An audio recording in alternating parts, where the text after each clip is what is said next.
जालोर जिले के मांडोली गांव के गणपत सिंह की हत्या के मामले में एक बार फिर से नई सियासत खड़ी हो गई है।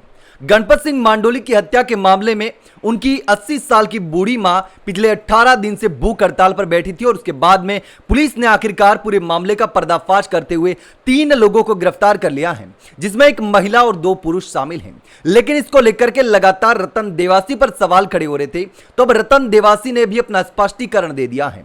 अब रतन देवासी को लेकर के कुछ दिन पहले एक वीडियो सामने आया था जिसमें परसराम डाका, जिस पर रतन देवासी ने पहले भी आरोप लगाया था और दोनों के बीच में काफी समय से विवाद चल रहा है।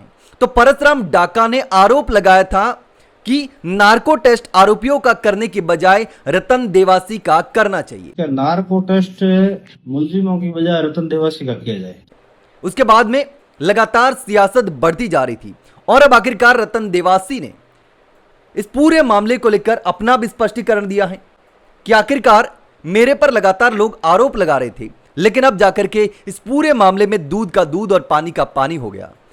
अगर लोगों ने पहले ही गांव में जाकर के किसी को भी पूछा होता तो सब बता देते कि इस पूरे मामले में क्या है। सबको पता था, लेकिन बावजूद इसके गिरफ्तारी नहीं हो रही थी आरोपियों की।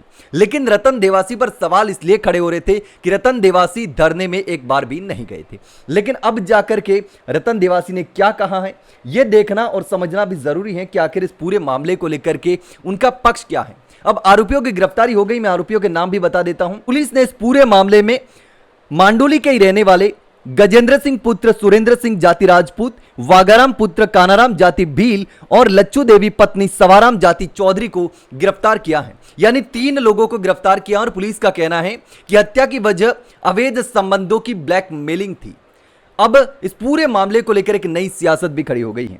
अब रतन देवासी ने क्या कहा यह भी जानना जरूरी है। तो रतन देवासी के नाम से एक सोशल मीडिया प्लेटफॉर्म से यह पोस्ट की गई। इस पोस्ट में लिखा है कि जब से यह गणपत सिंह हत्याकांड हुआ उसी दिन से कुछ अधिकारी और स्थानीय नेताओं ने यह षड्यंत्र रचा कि कैसे भी करके इस मामले को सिर्फ और सिर्फ राजनीतिक कुंठा से लोकप्रिय बनाया जाए और विधायक रतन देवासी पर ठिकरा फोड़ने की कोशिश की। जबकि स्थानीय लोग भी रतन देवासी को कई बार यह बात बोल चुके हैं कि जो गांव में बात हो रही है उनसे पूछताछ कर लो, पर नहीं की। बस उनके तो मन में यह पाप था कि यह मामला नहीं खुले और यह बंद पाप जिंदगी भर देवासी समाज और रतन देवासी पर रहे। लेकिन भगवान के घर देर है अंधेर नहीं। सत्य परेशान हो सकता है लेकिन पराजित नहीं हो सकता। साक्षात आपेश्वर महादेव ने आज कृपा करी और पाप का गड़ा फोड़ दिया जो आप सभी के सामने है। लेकिन मेरे समाज पर अनर्गल बयानबाजी एवं समाज के निर्दोष लोगों को अपमानित करने का कार्य कुछ लोगों द्वारा किया गया, जिसको साक्षात आपेश्वर महादेव कभी माफ नहीं करेंगे। यह रतन देवासी का एक सोशल मीडिया अकाउंट है जिसको कोई और चलाता है, जिससे यह पोस्ट की गई है। लेकिन अब इस पूरे मामले को लेकर के पुलिस ने खुलासा तो कर दिया, लेकिन लगातार इस मामले को लेकर के सियासत हो रही थी। उस सियासत का खुलासा अब हो चुका है।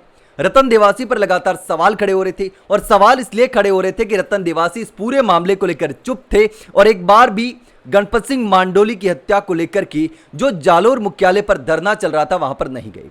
और वजह इसलिए महत्वपूर्ण है क्योंकि रतन देवासी के गांव का मामला है, मांडोली के ही रतन देवासी हैं। भले ही उनके विधानसभा का मामला नहीं है, लेकिन उनके खुद के गांव का मामला है, इसलिए बार बार ये बातें कही जा रही थी। लेकिन इस पूरे मामले को लेकर के अब खुलासा हो चुका है और रतन देवासी पर जो आरोप लग रहे थे उसको लेकर के आप क्या सोचते हैं, कमेंट सेक्शन में कमेंट करके जरूर बताना कि आखिर इस पूरे मामले को लेकर अब तक रतन देवासी चुप क्यों थे।